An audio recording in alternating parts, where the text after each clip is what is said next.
Hello everyone, I'm Dhruv Verma and I'm the Secretary General of Podar Summit 2021. With me, I have the Director General Aakansha Chatterjee, along with the chairpersons of most of the committees present here, Avirat, Parekh, the chairperson of Ministry of Information and Broadcasting, Gia Fernandes, the chairperson of United Nations Office on Drugs and Crime, Bagri, the chairperson for United Nations Human Rights Council, Ahan Gadkari, the chairperson of the Continuous Crisis Committee, and Vatsal Deliwala, the co-chairperson for the United Nations Security Council. This session is going to entail, it is some sort of a word from the executive board that will help each and every one of you watching this. We will be going through most of the doubts that you will be having as a first timer or even as an experienced delegate. And the insight that everyone present in this meeting will provide all of you all with will be extremely helpful. So without any further ado, I will be asking all of you all the first question. That is, so could you all just tell me as to uh, what your first MUN experience was like and how was it uh, in your first MUN and what actually got you to continue with munning and what got you to just go on with attending MUN conferences one after the other? So in my first MN conference, I just went because a friend of mine forced me to come and co-tell with him.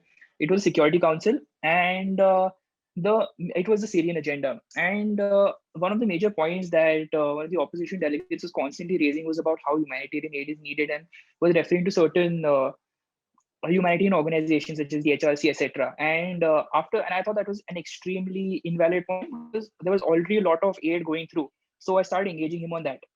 And after that happened, I gained confidence because I also realized that although the others are experienced, there are tons of loopholes in their arguments. And as long as you analyze what they are actually saying and look at the ground realities, you can find these loopholes because the UN is not about people sitting in a council just talking about a particular agenda, writing a piece of paper. It's about the peacekeepers on the ground effecting that change. And you have to see if that change can actually be effected or is just some words that are being said and not actually realistic.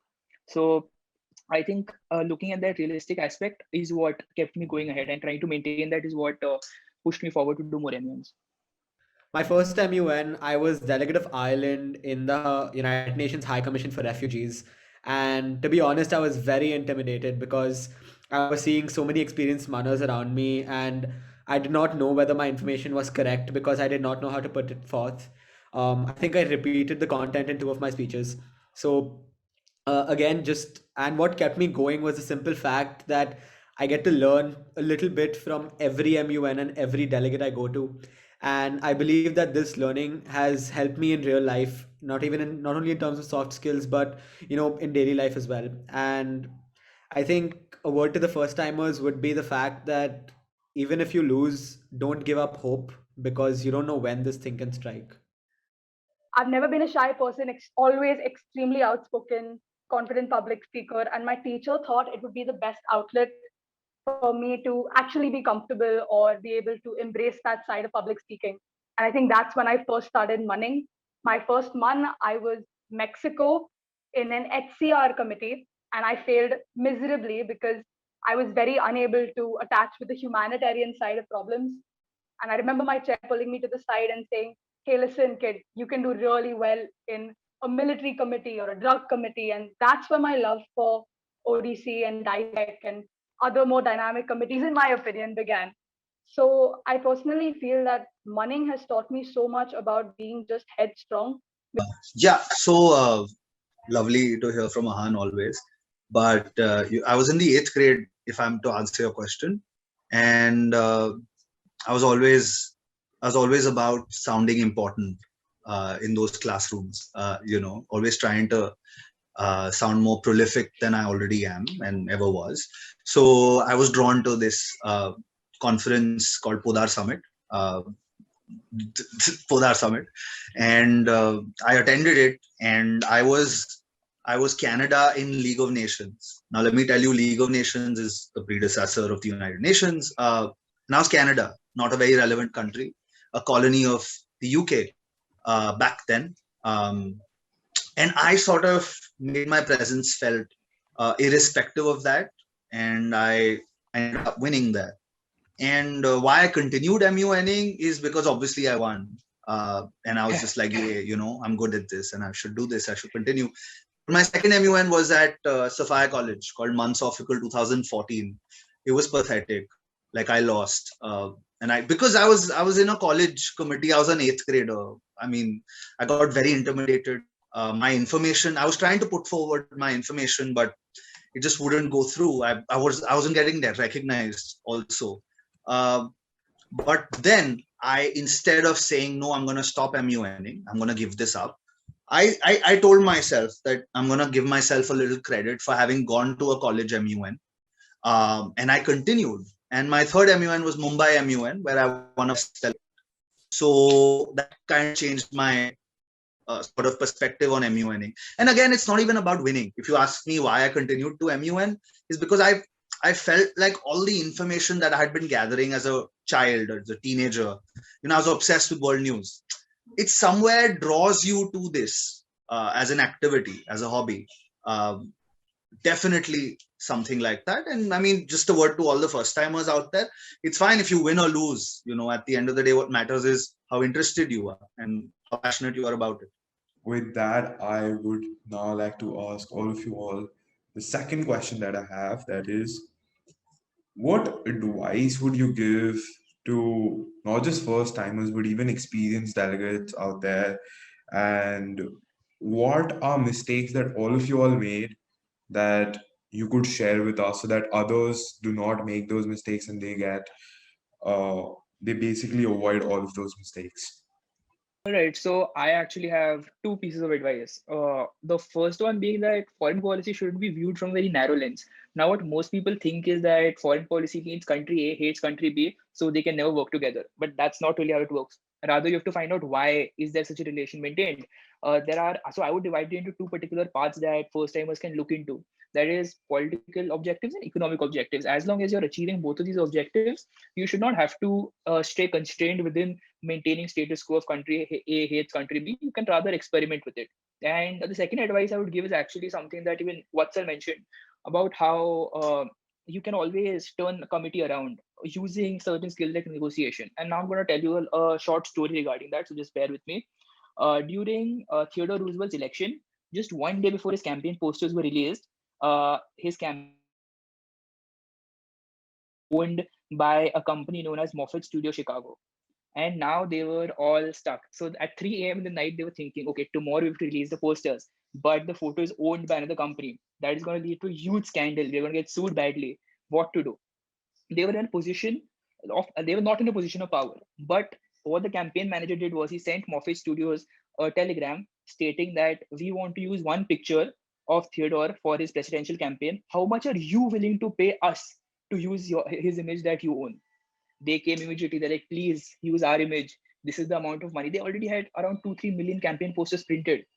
And this way they profited. They did not face a scandal. They did not have to face any suits. And rather, Moffat Studios literally paid them to use the poster which they are already made. So why I'm telling you this story is because you can always come out of a situation. No matter how bad it might seem, there is always a way out. You just have to find it. I'd just like to say that never ever at an MUN get involved in things that are unnecessary. And just one last piece of advice, man, never let another person tell you that you don't know enough, because no one knows everything.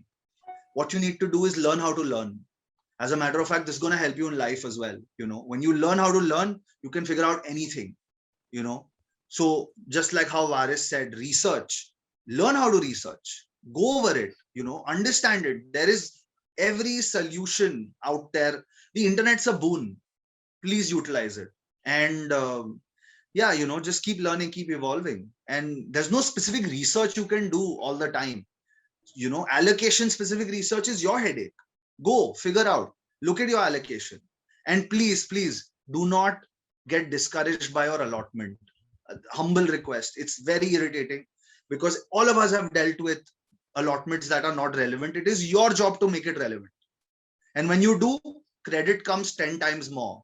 That I think one of the major mistakes I made was the fact that I never put what I spoke into words. I think a major part of MUNs is paperwork, and even though you discuss solutions, it's imperative to put it into your paperwork in terms of your draft resolutions, working papers, and so on and so forth. Simply because that's one way you can effect change, not only in committee but in yourself as well. I think even the small things, if you're sitting with relatives and you have discussions, a lot of these discussions are based on politics, and the fact that you can inflict change through this is a major part. I think this is one of the mistakes I made. Another mistake I made was simply the fact that I was too scared to stand up to the experienced delegates. Do not be scared. As Avirat said, that everyone does not know everything, and I think that's a major part. And even Ahan said that analyze what they are saying. I think the more you go back to the speech and the country's roots, the more you will understand about the country and about the MUN. So please do not get discouraged when someone tries to overpower you or dominate in committee, because that's just a learning curve that you are trying to get over. And that's all the advice that there is. Do not be afraid, and just practically let your mind loose. While saying that, it's purely metaphorical and purely based on the academic line of thinking. As you can learn so much from the political discussions to even writing substantive chits. So please go ahead with that. Something that I would have learned from my 13-year-old self, or a mistake that I had made, is probably learning that always being aggressive or putting your point forth with a lot of force doesn't necessarily make you the most powerful person in the room.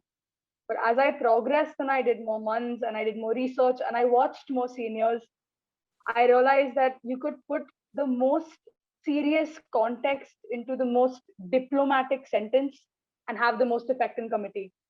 Screaming doesn't equate power. Sometimes diplomacy overrides that. Another thing I think I would realize is sometimes it's better to stay quiet in committee, not because you don't have anything to say, but sometimes listening could help you later on in committee. Although months are a lot about public speaking, it's also a lot about listening to what everyone else has to say. It's a collaborative effect. You need to understand everyone's point of view before you make a resolution. When I take into consideration tips for first timers, I'd say don't be nervous. If you've got yourself out there and you've got yourself to register for a month, the nerves are a part of it. You're in a big room, online room now, with a lot of people, with a lot of faces that are familiar to months, to faces that have never seen a conference before. Understand that you've put yourself out there already. You might as well make the best of the situation. I think first timers are really scared to talk in committee because they're afraid of judgment from both their chairs and peers that are more experienced. And to those first timers, I'd say at a point in our own lives, your chair was a first timer, the experienced guy in your committee screaming 24/7 was a first timer, and we've all been where you are at some point. We all started there too. So you start there and you just get better. For all first timers and the lesser experienced delegates out there, don't think that the executive board doesn't take that into account. When we are judging you, we do. So when you make a speech that is that is not at par with the most experienced delegate in the room, but is very good for what experience you currently have, we take that into account, and you are marked accordingly. In fact, if you think about this, you have an upper hand over the experienced delegates, because we expect them to have no room for maneuver. They have to be precise, they have to be very very accurate with whatever they do and how they present themselves in committee. With you people, first timers, and the ones with lesser experience, you have that room to maneuver. Wonderful pieces of advices and lessons that everyone has learned from each other and their experiences. With that, as one thing that pretty much everyone did mention is that everyone has that stage fright. Everyone is afraid to come up and speak. So just to emphasize a bit more on that particular point, how would all of you all suggest that someone could handle stage fright or could handle the jitters that they're having? Well, talking about jitters, it and the reason I would put emphasis on the word handle, because jitters is something I believe I have had my first conference and even in my 100th conference. It just never goes away. Before you're going to speak, you're always going to have that rush, that feeling that that heavy feeling in your stomach. It's always going to come.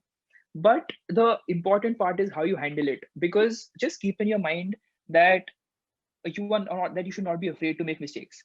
Even if you go and say something stupid, there is no issue there. No person who's hiring you as an intern or a job is going to say, oh, at that time you only said this stupid point, fired. That's not how it's going to work. You just keep on making mistakes, keep on learning, because that's what will take you ahead. And I say this at the end of almost every closing ceremony that I have the privilege of being part of as an executive board, that the aim should not be to win best delegate. If you have an aim to learn something new, then you have already won, because that's what really matters. What you take back. And I will again tell you a small experience of mine. So at I think Flame University, MUN, I was competing against someone who had won a best speaker at Jessup Moot Court competition. Now, for reference, Jessup is the World Cup of Moods. It is the top international law moot court competition. If you win over there, law firms are clawing over each other to hire you. And one guy who won best speaker was competing over there. And so instead of course I felt jitters, but instead of just being afraid of, oh, what if I say something and then he counters me back? Of course he's going to counter me back. That's literally his job. And we were discussing the South China Sea and he was Philippines, and we discussed the legal validity of Philippines claim for almost 20 speeches. Kept on hammering each other, kept on going against each other. And after the conference, he literally called me up and told me that I learned something new today because you were constantly hammering me, you were behind me. And I was like, oh damn, I got a call from him. So it is always about what you learn and what you put forth. Rather, never be afraid to take a new avenue. And when I say this, I see that there are a lot of delegates who stick to one particular avenue. They have a set amount of knowledge, and then they say, okay, I know this much. If someone else is making any other point, it's complete and utter bullshit. I'm just going to go and say that it doesn't work. But instead of doing that, analyze their point. See, why are you against it? Go through that analysis, mention exactly why. And by this, I don't mean just mention an article or, okay, this article is in violation, this article, so it doesn't make sense. Rather, look as to what the article is, what it says, how it has been used in the past, and then go and make an analysis on the speech. Because, of course, this might not be the right answer for how to handle stage fright and jitters, but the main thing being don't make mistakes. Don't be afraid to make mistakes, and just keep on going ahead while analyzing their speech and keeping on coming up with concepts. Even if it's wrong, you have learned something that, okay, this is a wrong concept. That's also something you've learned and gone back. So you're always going to learn something new. That is pretty much what I have to say for this. My answer to this is going to be a little different from everyone, because I've been doing theater from the age of 6. So being nervous, having stage fright, being conscious is not something that I still don't feel. Like Ahan very rightly said, even though I have been trained to act, to perform, it comes in. Now let me tell you what you can do about it and what you cannot do about it. What you can do about it is understand this, okay? You can play mind games with yourself. Honest piece of advice. Very, very acclaimed personality once told me that do one thing, when you feel nervous, tell yourself that, so, okay, just context before that. I don't know how many of you have seen Harry Potter and Prisoner of Azkaban. So if you guys have watched it, not watched it, go watch it. I don't know why you've not watched it. Anyway, that's not the point. There's a scene where there's a Bogart which opens up, and so whatever fear you have comes up in front of you, right? So if you're scared of, say, your mother, she'll show up. You're scared of, say, this one bully that you had in school, that'll show up. And there they go and say ridiculous, and they obviously wave their wand at that, and it transforms into something hilarious, so that is one thing that you can actually implement, where if you're really, really nervous, if you're intimidated, if you're feeling out of place, imagine the funniest of possibilities, like, I don't know, whatever works for you. Maybe everyone doesn't have eyebrows. Like, I don't know, whatever works for you. It depends absolutely on you, no offense to people who don't have eyebrows. That's absolutely not my intention. But the idea here is that, please understand, right? You can play with your head. That is one option. The other option is, think about why you're saying what you're saying. When you're clear of why you're saying what you're saying, you will never doubt yourself, right? Because I'll be honest, I have understood that stage fright, a lot of it comes from self-doubt. Will I be able to do it? Am I going to be able to speak? Am I going to be able to? Will I stammer? I don't know. So that's something that happens, and these are the 1,000 thoughts running in your head when you're trying to talk. So think about why you're saying what you're saying. Be very, very clear. If and I think Jia very wonderfully mentioned that speak when you have to. Absolutely have to. You don't have to speak all the time. Of course, we want participation. All of us would like our delegates to keep talking. But if you know why you're talking and you're not making up an entire speech just to get noticed, your chances, honestly, of having stage fright or being conscious nervous go away, at least in an MUN context, because your intent is right. You're trying to actually make a point, because see, we're talking about serious issues, right? We're talking about international relations and policy, etc., etc. Although the world may discount people working in international relations and say that we just like to hold fancy wine glasses and talk about poverty in Somalia. But as a matter of fact, I think even the thought counts. People think that working in policy is easy. It's not. It's really not.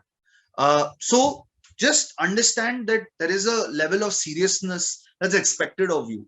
Also, I don't understand why some people do not get the fact that you are going to be the representative of a country or a portfolio. There is a responsibility about that. I'm not saying get intimidated by that responsibility. Tell yourself, oh no, such a pressure on my head. No, take it in your stride. When we give allocations to people, we look at why we're giving what to whom, and even if you've not been given your preferred allocation, understand you're still a representative, and that's a very big deal. I mean, I've met diplomats. I've been fortunate to meet a lot of diplomats from around the world, and I'll be brutally honest, no matter where they're from, there is a certain command that they have. They're representatives of their nation, and that's a big deal, boss. Like, I don't know if a lot of you get it, but try and figure it out. So again, know why you're saying what you're saying. That's very important. The other thing, this is something I personally do whenever I feel nervous, whenever I feel out of place. I just remind myself why I'm here, why I started doing this. Like every time I'm at an MUN and I feel like, I'm not going to be able to make a speech, which does not happen anymore because I do not MUN anymore. But when I used to in the past, whenever I felt the need that, oh God, I don't know what to say, what do I say? And we've all been in those tricky situations when you're North Korea discussing nuclear disarmament of North Korea in the Security Council. You don't know what to say. Oftentimes, you're just like, how do I defend this? And when you're in those tricky situations, this is something I personally did, where I reminded myself of why I started doing this. So I think of that 14-year-old myself at that conference, that first conference, how I felt at that closing ceremony. I was at that closing ceremony and I just looked at the Secretary General give a speech. I was like, okay, I'm going to do this. I'm going to be on that dais and I'm going to work towards it. And I did it in 2017. So dreams do come true. It happens. Dhruv wrote on his website, on his in his bio on the website, that he's also dreamt of being Secretary General of Podar Summit. He's been working towards it. So has everyone. We've all been working towards some goals. So the key is to keep reminding yourself of that. And honestly, the more clarity you have, the chances of fumbling become way less, because then you're clear. And the other nervousness that remains, that's going to remain anyway, like Ahan said. And that's something you have to learn to fight yourself. So we can advise you whatever we want to and whatever we can, but at the end of it, you have to implement the advice. We can take you to the pond to drink the water. We cannot make you drink the water. I mean, Thank you, Avirat. I think a takeaway from that I learned to not have jitters is just trusting yourself. I think one of the major challenges I faced was just taking that leap of faith to just utter the first word. And I think the first word I always took was delegates. And the fact that all the time when I said delegates, it reminded me why I'm there, and it reminded me who I'm addressing it to. And I think, as Avirat rightly mentioned, you are the representative of a country. And just because of that fact, people will notice you. No matter what, even if somebody is not listening to you, which happens a lot of times in MUNs, a lot of people do not pay attention. The moment you make a point, no matter how common it is or no matter how uncommon it is, people will listen and use that to your advantage. The moment people start listening, the moment people pay attention to you, take it forward. Use that as the tip of the iceberg and just explore. And another thing to get rid of jitters, I think this is something I did for like my first 10-15 MUNs, is the fact that it's always a room. I think in case, even if you don't, this is a weird hack, but in case you don't want to look at the delegates in their eyes, you can look at the wall behind them, and speak to a wall. They will. It's a little flawed, but it helps out in building your confidence incrementally and just going forth slowly. And I think that's how I got rid of my stage fright. Okay, so we're finally talking delegate jitters and them having the nerves and God knows what. But honestly speaking, I think I agree with Avirat and Ahan and Ram, and I think everyone else is going to say the same thing, that if you don't have nerves when you step into committee, and if you don't have that sudden doubt that, oh my God, is today going to be as good as the last time? Am I going to perform better? How is my stance in committee? Am I going to do what I came here to do? You're not a real munner. Trust me, if you don't walk into committee with a little bit of anxiety about what committee is going to be like, you're not half as interested to be there. Your presence is not, it's not tricking your brain that, I need to speak and I need to do this and this is what I've come here to do. And I think that's a lot of munners till date. I know 100-time plus munners and 88 plus munners who still walk into committee and they're like, okay, I'm nervous, I'm a little bit nervous, and first timers for sure. And I think something I've learned, at least, I've never been a nervous person, but if you don't have confidence, trick your brain to believe that you do. Basically, fake it till you make it. You can fake confidence and it'll psychologically trick your brain to actually be confident in committee. It's not the best trick, but it does help. Also, when you take into consideration delegates, and sometimes they look at kids who are bigger than them, sometimes even height, body structure, taller delegates, people with better suits than you, can trigger a delegate to feel really anxious. And trust me, guys, that has nothing to do with the person inside or the person that's speaking. And sometimes that causes anxiety too. Sometimes you may be scared of your chair even. I know I have. So you may look at your chair and say, oh my God, they're really scary. If I mess up, they're going to completely eat me up alive. And that's not true. Because your chair, people have been where you are actually. They've seen delegates crumble under stress, and that's not our goal. That's not your goal either. So I think you need to pull yourself together, remember why you're in committee, and fight for the agenda. That's basically it. I'm going to speak on a very different note. It's not to scare you guys, but just know that the moment you show to the committee that you're not worth your salt, they're going to eat you up alive. they're gonna eat you up alive. They're gonna take one look, one hear at your speech, and they're gonna be like, this delegate is irrelevant, he's fumbling, he's not confident, and he does not matter. He's not the delegate we should be focusing our lobbying achievements, lobbying efforts on. That is the moment you lose your influence, your bargaining chips in committee. So, the moment a committee perceives you as a very irrelevant delegate, any point you make is probably going to fall on deaf ears. And as executive board members, we cannot do a lot to that effect as well, because we cannot control our delegates' opinion. That is entirely upon you. But there is a very simple way to this. Just exude confidence. Doesn't matter if it is empty, doesn't matter if you yourself in your heart know that you're not making an iota of sense, but just speak it in such a confident way. Look the most experienced delegate dead in the eye, making your point. Doesn't matter how sensible or not so sensible thereof it is. And nobody's gonna take you lightly. Even if they know that you're not as well researched, you are very inexperienced, they're not going to take you lightly, because you make that kind of noise that moves the committee.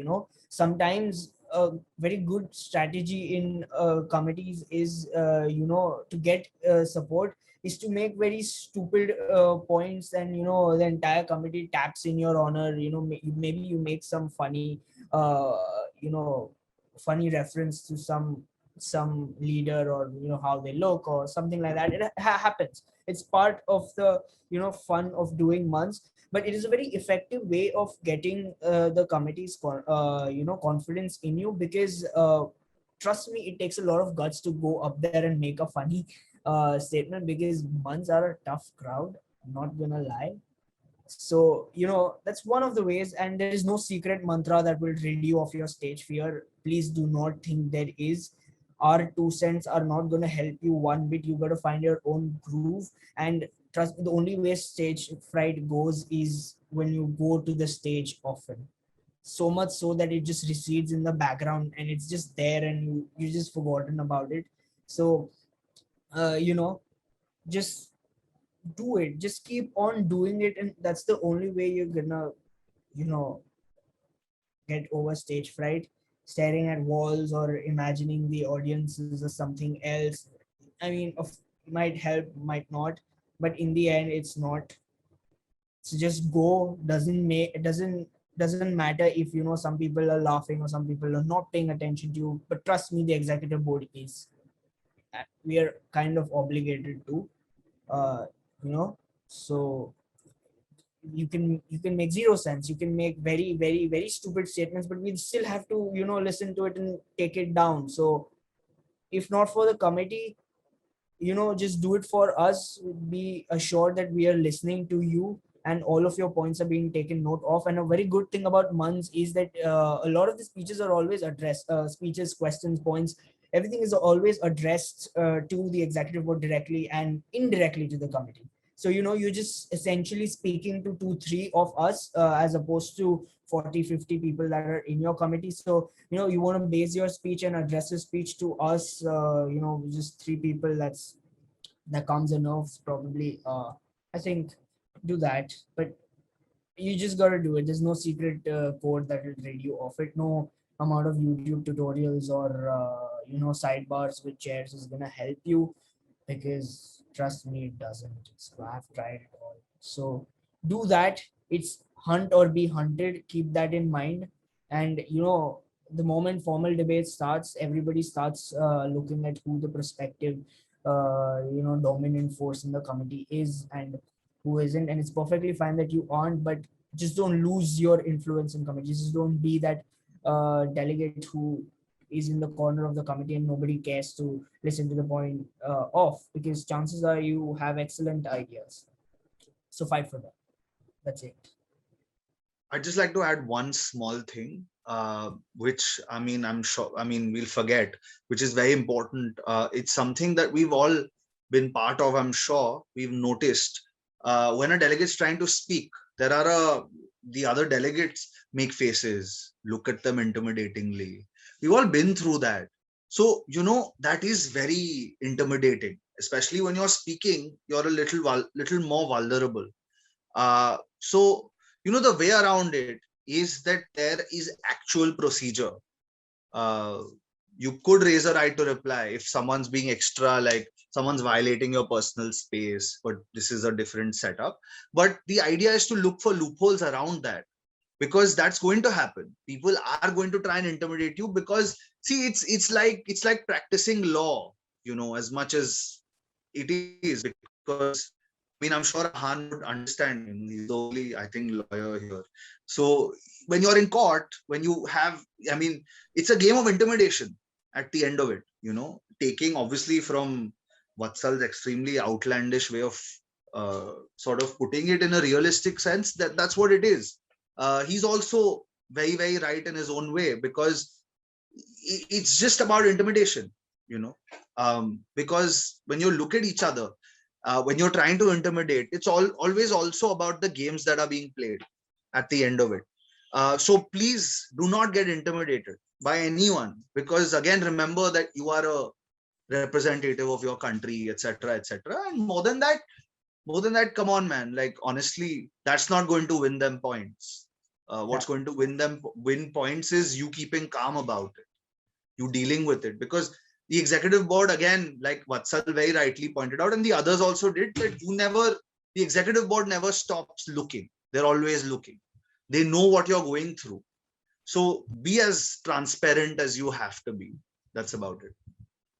And to add on to that, if you guys do not know procedure, the oldest trick in the book, someone's intimidating you, you be more intimidating than them. Someone's giving you the death stare, go stare them in the eye and give your speech. There's this one man where this really bearded guy, right? He's elder to me, and it's very intimidating, and he's making rolling eyes and stuff. One thing in offline ones is you can like walk and talk anywhere. So what I did is I did not make any sense in my speech, but this was good for me in a way, because I just went to this beard intimidating guy's desk, and I looked into his eye and gave the speech. This is like literal 15 centimeters in front of us, and trust me, that guy never saw me in my eye again, because he was actually rattled with what kid does that, right? So you got to do that. You got to change the game. Flip the tables. If someone's scaring you, you scare them even more. That's it. It's a very intimidate. It's a game of intimidation, as Avirat said. And there are only two ways to do it: with your research, with your points, and with your body language. That's it. Both go hand in hand. You cannot have one without the other. That. Also completely random, but just to add on for first timers about the whole confidence thing, that if you say something that makes no sense to the rest of the world, but you say it with confidence, chances are a lot of people will buy it. Otherwise, Yeah, so this is me standing over here, literally standing right in front of him, and making a face at him, saying that his point makes no sense, and he's just looking straight ahead. He doesn't care that I'm standing here. He's looking straight ahead and giving his speech. So that's literally how you should not be intimidated. Right, just as everyone said, it is imperative for everyone to understand that Podar Summit is a platform for everyone to learn. And we're all here to learn, we're all here to be the better version of ourselves. And as everyone rightly said, you have to hunt or you will be hunted. You will have to fake it till you make it. And that you have to research to make sure that you know what you're speaking. And as soon as you do know what you're speaking, you will not be afraid or you will not face the stage fright that everyone else would. And just as Vatsal said, that making a comment in a committee actually might help you. I'm just gonna share a personal anecdote as well, because this was the first time even that I ever attended.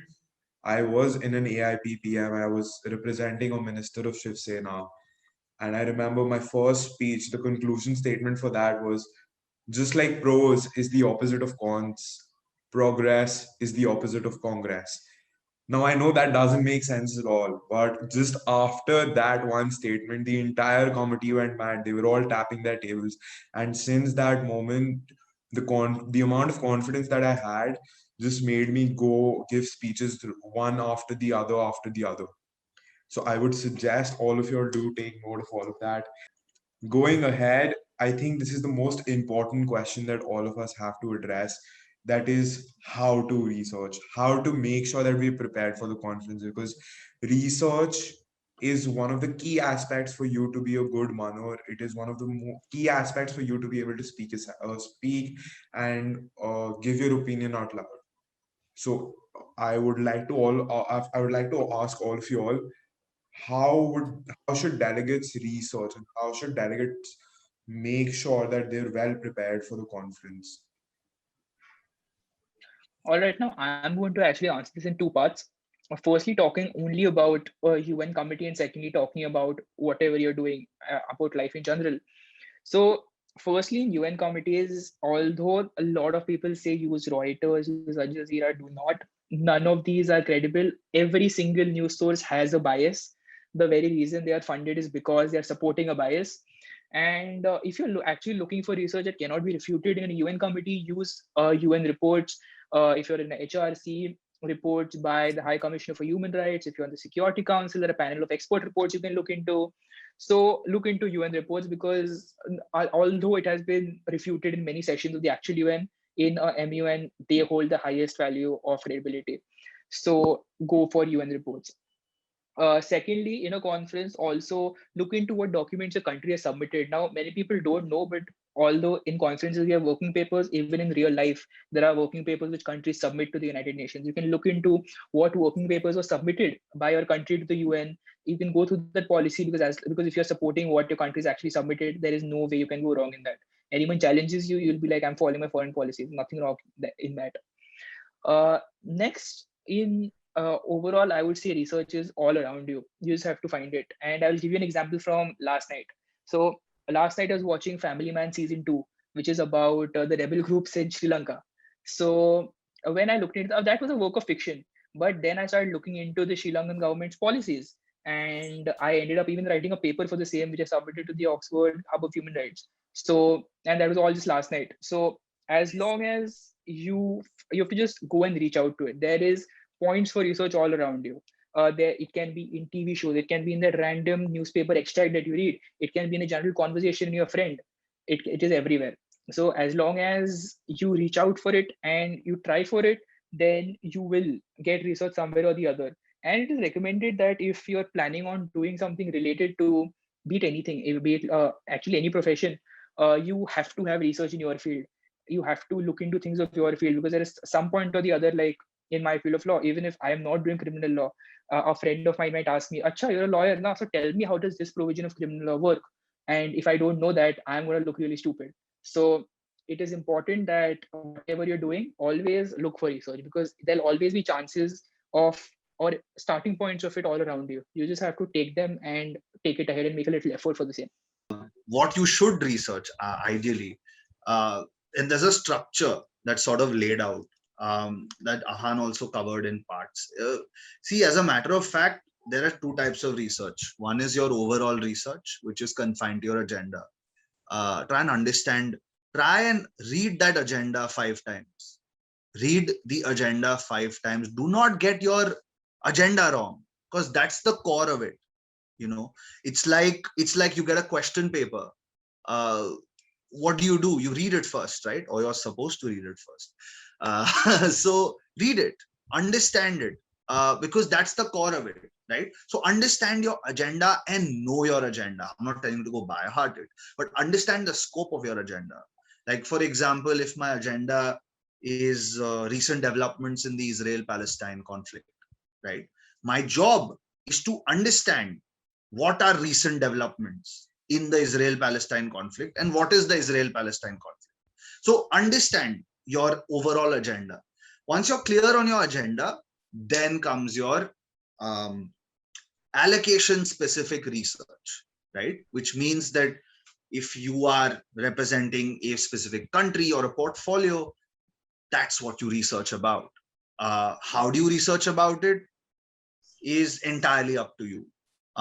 There are multiple ways to go about it. Either you first, this is what I do. If I'm representing a country, then I go on to the country's external affairs website and I go and search all documentation or circulars that have, or directives that have come out on that specific issue. And you'll find it. I'm being brutally honest. So do that, external affairs ministries or foreign ministries are your prima what, Ahan? Prima facie, on the first instance. Yes, that word. So it's just that, because understand this, that at the end of it, you are all reporting to your external affairs ministries if you are delegates. Okay. Now coming to a committee like mine, the one that I am sort of putting forward at Podar Summit, that's a ministry, right? There, your portfolios are very different. For example, we don't have ideally too many government portfolios in this ministry because it's more to do with individual stakeholders. So read about them, right? Because we have film productions, and we have OTT channels, your Netflix, your Hotstar, your Amazon, etc., etc. So they're all there. So read about their policies. Every company has a corporate communication wing dedicated to their website. Go over it. It's there for a reason. Look through media releases. Every company has given media releases, and because by government regulation, they're bound to. So again, rely heavily on paperwork. Where to research from? Credibility, resources, research. Ahan very rightly said, almost all, I mean, I don't agree with but almost all news sources are biased. But it depends on how you look at it, right? There's a distinction between state media and international media. Like, for example, a Russian delegate will uphold an RT report. But because you uphold it does not mean that another country has to uphold it, right? But then if it's North Korea talking about a KCNA report that says that, oh, people are not starving, unfortunately, that's how customary international law works. You have to buy it. I mean, you can talk about it, but at the end of the day, if the country is saying it themselves, too bad. That's how flawed customary international law is, right? It gives countries the benefit of doubt, and that's what you need to bank on if you're those sensitive countries or in that domain. So understand these big words: customary international law, research, resources, etc., etc. And more than anything, just read. I mean, please, read everything you can about it. Make use of the internet, because it's a marvelous resource, right? Imagine being here, 90 years, 80 years back, going to the libraries, picking up books. Here you can get any book at the drop of a hat. Oh, also, please read study guides. We put in a lot of effort making them. I just want to make this a point. I, as a delegate, would not do it initially till I started chairing. And I understood the effort. For like 50, no, you can't. Let me complete. Okay, go ahead. I was kidding. For SC delegates, please read the study guide. I'm telling you, a lot of pain and drama went into it, so it took a lot of efforts. Just read it. Yeah, I'm sure, dude. Everyone's put in effort. Please read it. Please read it. And why we're telling you to read it? Because let me tell you logic that you don't get, because I didn't get it as a delegate. I was ignoring study guides.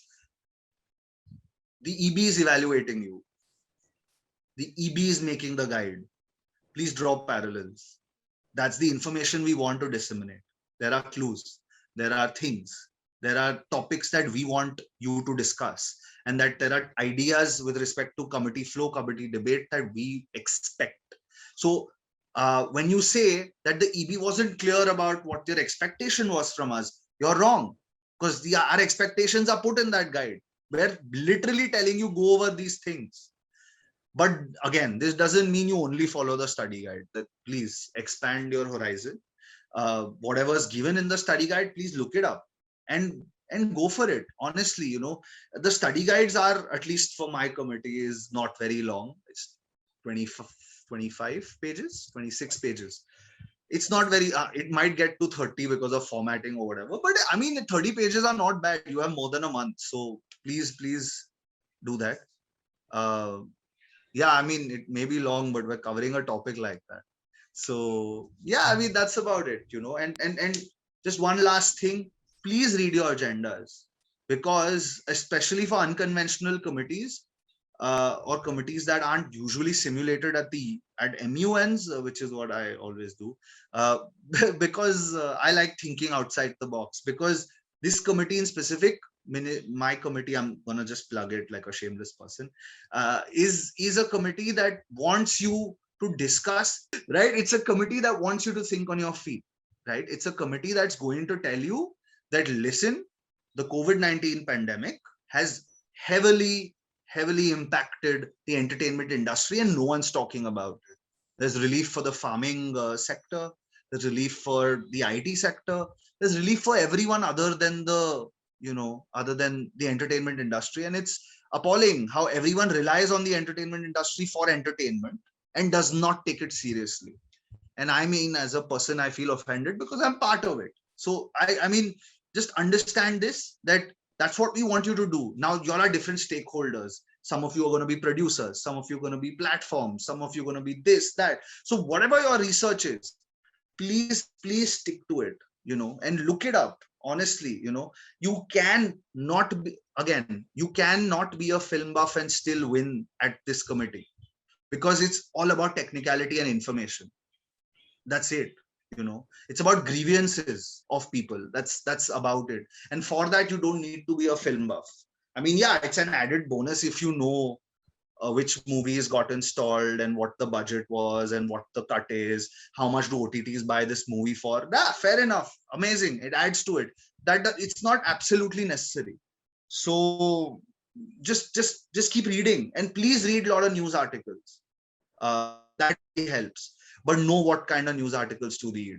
Like, if I'm telling you news articles and you go and read a news article about a particular actor committing suicide, a particular actor having an affair with someone else, 10 years older than him, it doesn't matter.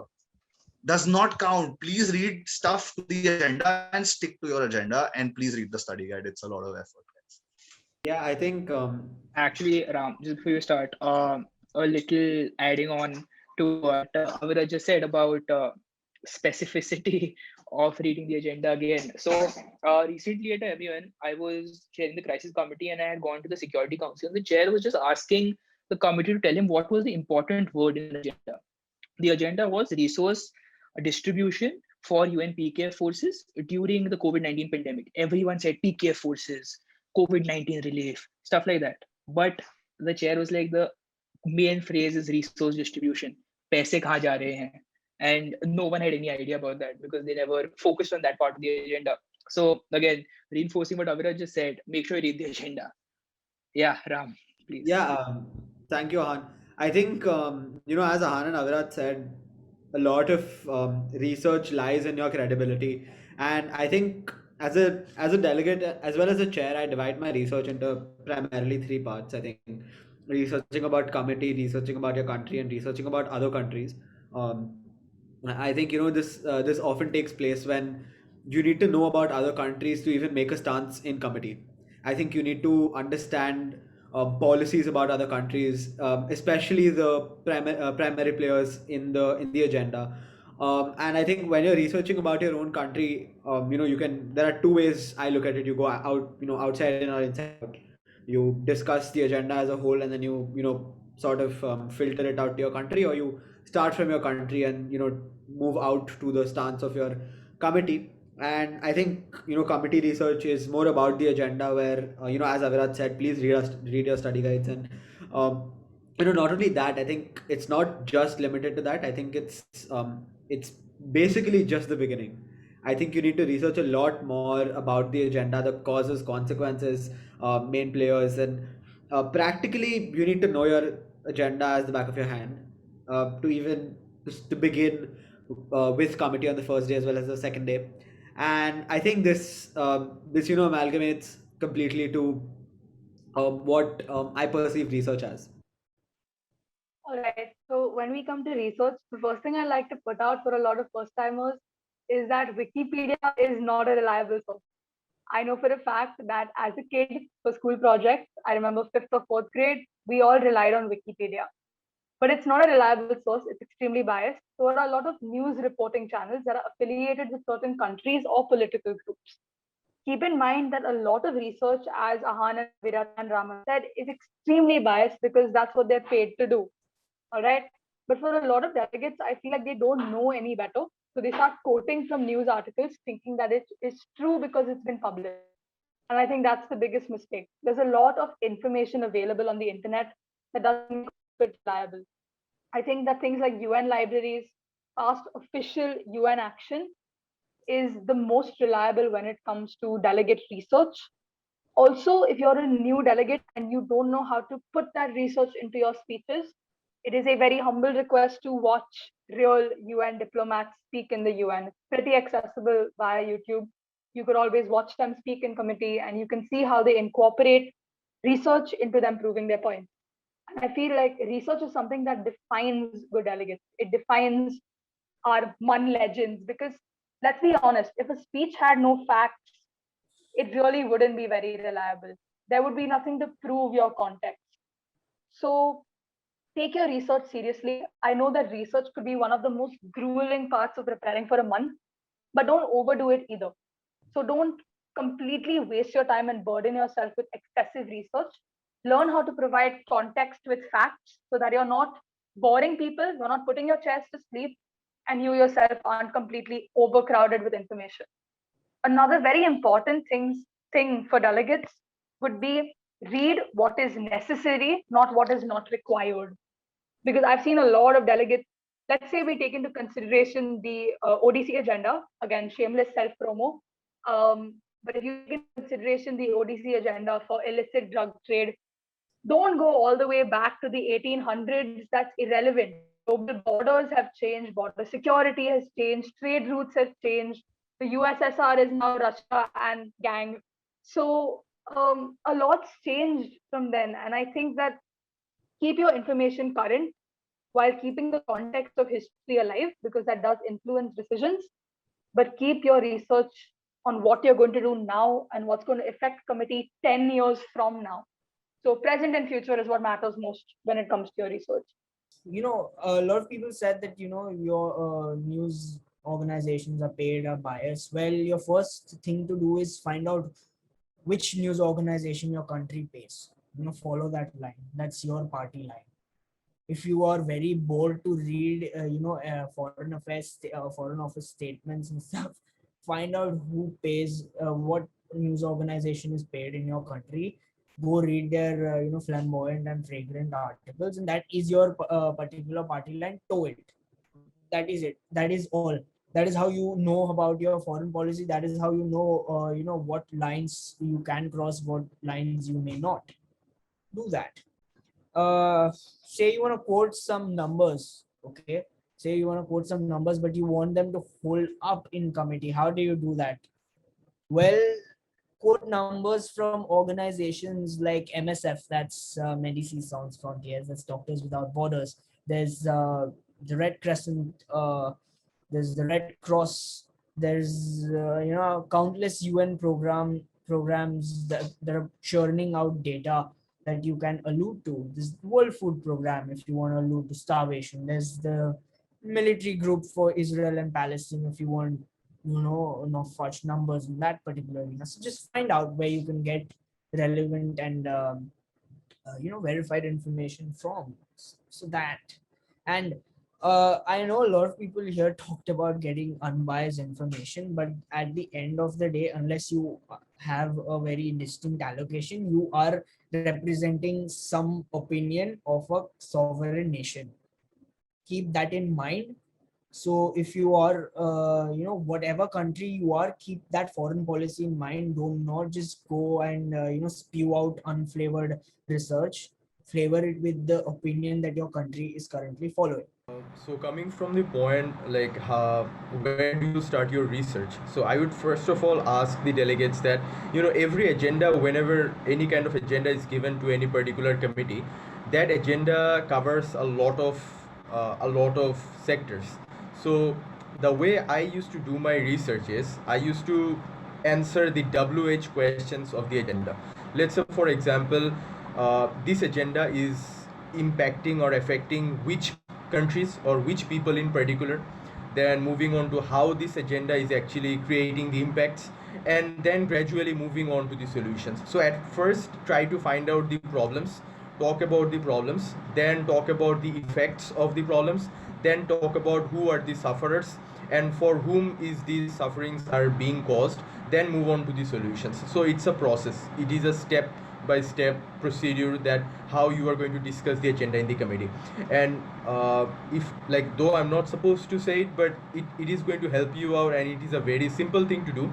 Every study guide contains the questions a resolution should answer, or let's say, for example, questions upon which the debate should be focused upon.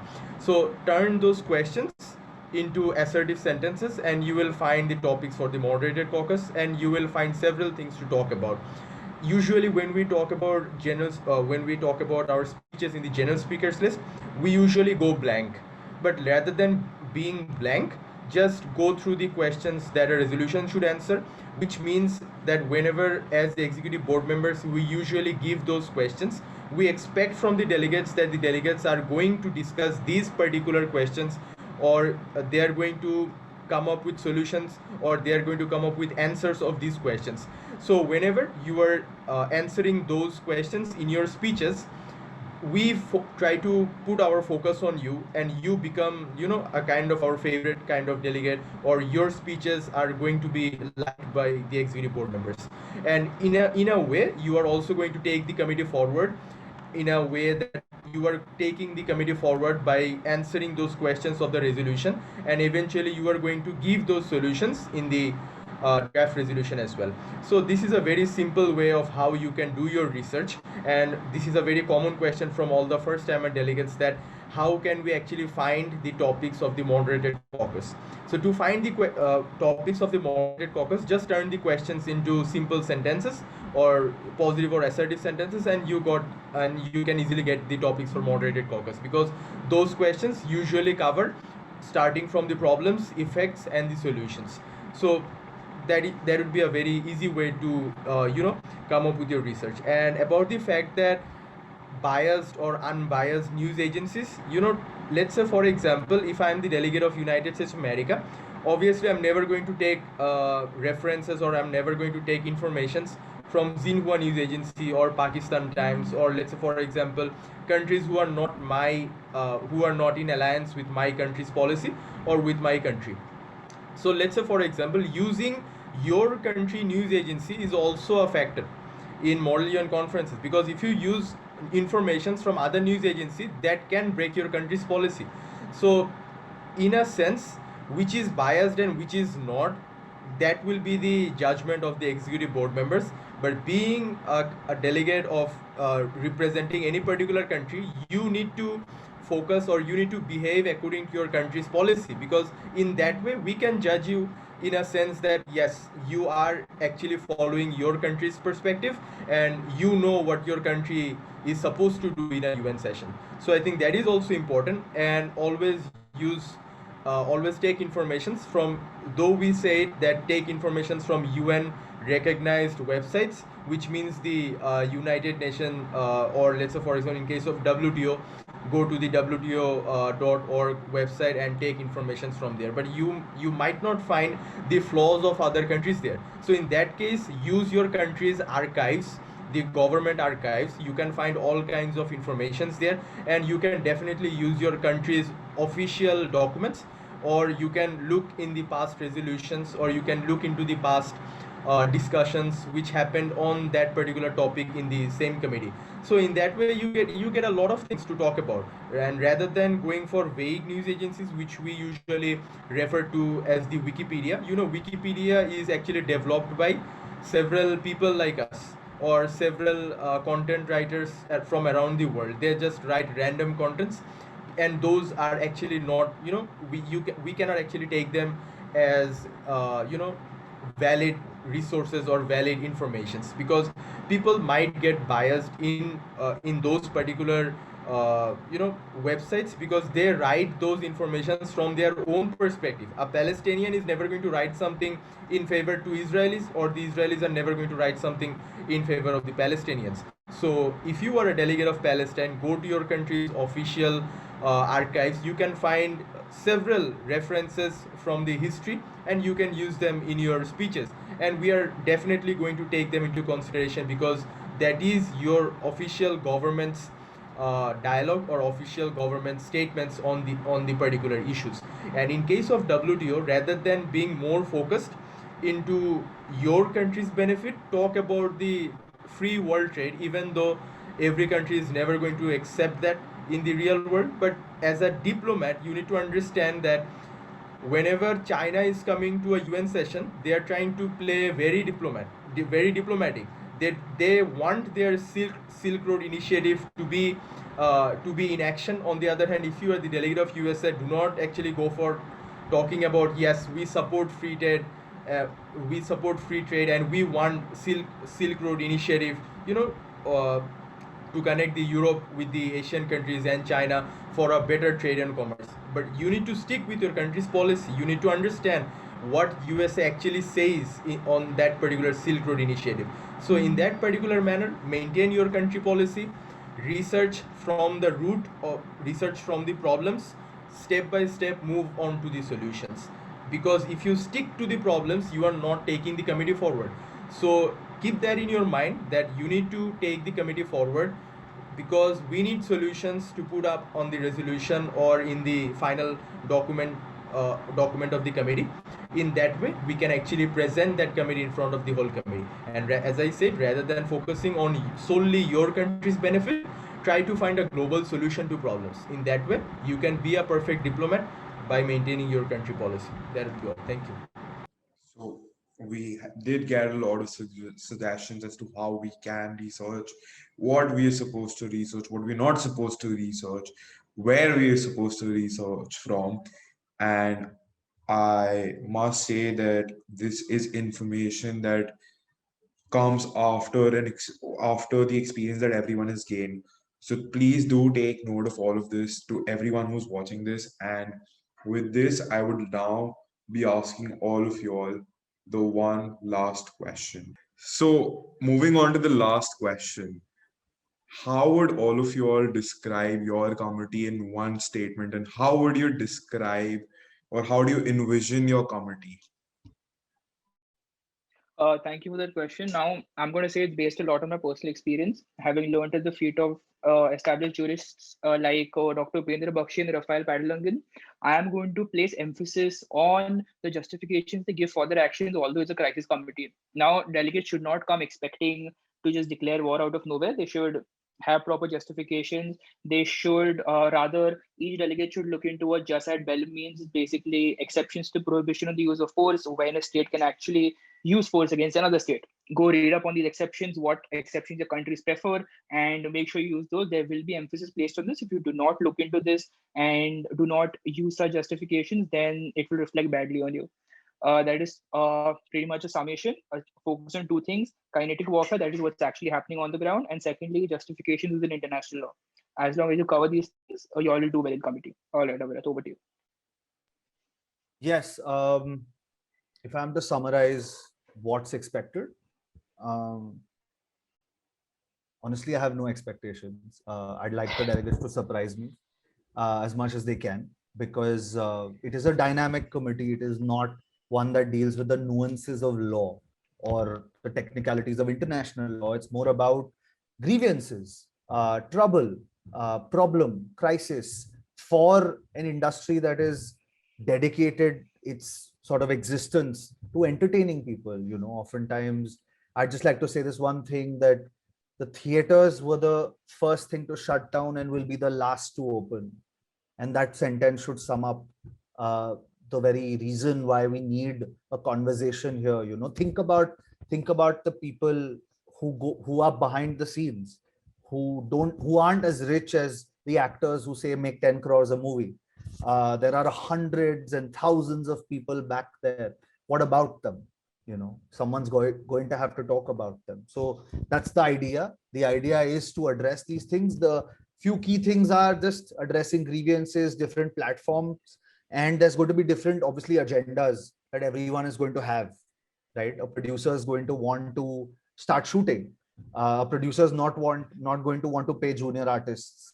So everyone has their own sort of nuance here. So yeah, just about that.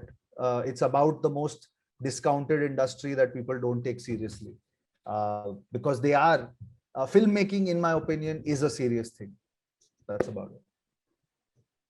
Thank you, Avirat. I think, what I expect in comedy can be summed up by a great saying, which says, those who make peaceful resolution impossible make violent revolution inevitable. I think it's up to the delegates to make or break committee, to make it a resolution or make it a revolution. That's all. Thank you. I wouldn't go into the technicalities of the committee because the UNODC is an extremely technical committee with a lot of mandatory restrictions, especially. But if I were to say anything, is that this is not a movie. This is not Narcos. You are not Pablo Escobar. You're trying to prevent those people from making or creating the problems that they did. So be diplomatic and remember that this is one of the most dangerous committees. You're dealing with criminals. You're dealing with these mad mafias doing these crazy things and illicitly selling drugs. So keep in mind that you need to protect your people and that's your priority. So the direction and committee would be responsibility. How I envision the UNSC to be, few words come to mind: cutthroat, a bloodbath, savage and relentless approach to the agenda. And I want delegates to not show no respite to one another. Keep your country's agenda at the foremost of your priority list. That's what SC is, and crush all your competition. I expect nothing short of that. All right. Moving on to WTO, I would talk about that. Understand the mandates of how World Trade Organization works. This is one of the specialized agencies of United Nations. This is not a GA committee. This is not the Security Council where you are gonna fight over each other's oil embargoes or put up sanctions over each other. So rather than going for that, I would ask since I got the information from the Secretariat that WTO is going to be a beginner committee, so I would ask the delegates to understand that how WTO functions and what is the role of WTO as a United Nations specialized agency. Talk about the trade agreements, trade negotiations. I would definitely like to see some kind of unique negotiations which did not happen in the past, and something which can really break these stereotypes which has been going on in the world, and then you can which can help you to solve different trade disputes happening between the countries. Talk about the debt traps, talk about that how you can actually solve this particular issue. You can I would expect from the developing countries that how you can actually develop your economical situations rather than directly going for taking loans, how your country's trade policies can be changed into something better. How can your country provide any kind of how can your country expect technical assistance from the WTO itself, and if your country needs any kind of training programs or any kind of policy suggestions from the WTO as a whole, how can WTO work with other UN agencies. Let's say, for example, if you want to, if your country needs loans, why not take it from the World Bank or abide by the policies given by the International Monetary Fund rather than taking loans from other countries and fall into the debt trap. So talk about these agreements, talk about policies rather than fighting with each other, rather than going full on action between United States of America and China. Do not create fighting blocks so that you want free trade, you do not want free trade. Talk about what the topic is at hand and talk about its solutions rather than making it personal. Don't make it personal, make it solution or policy suggestive session with all the countries. Yeah, there we go. All right, with that, we come to the end of this particular meeting and this post that all of y'all will be viewing right now. And I hope that this cleared up a lot of things, because these suggestions and these viewpoints which were put forth by everyone were very important. They must and they will help each and every one of you, not just at Podar Summit 2021, but even in your future conferences. And with the amount of information and the intellect that everyone who's present here holds, these are the best suggestions that you could get from anyone in the entire world.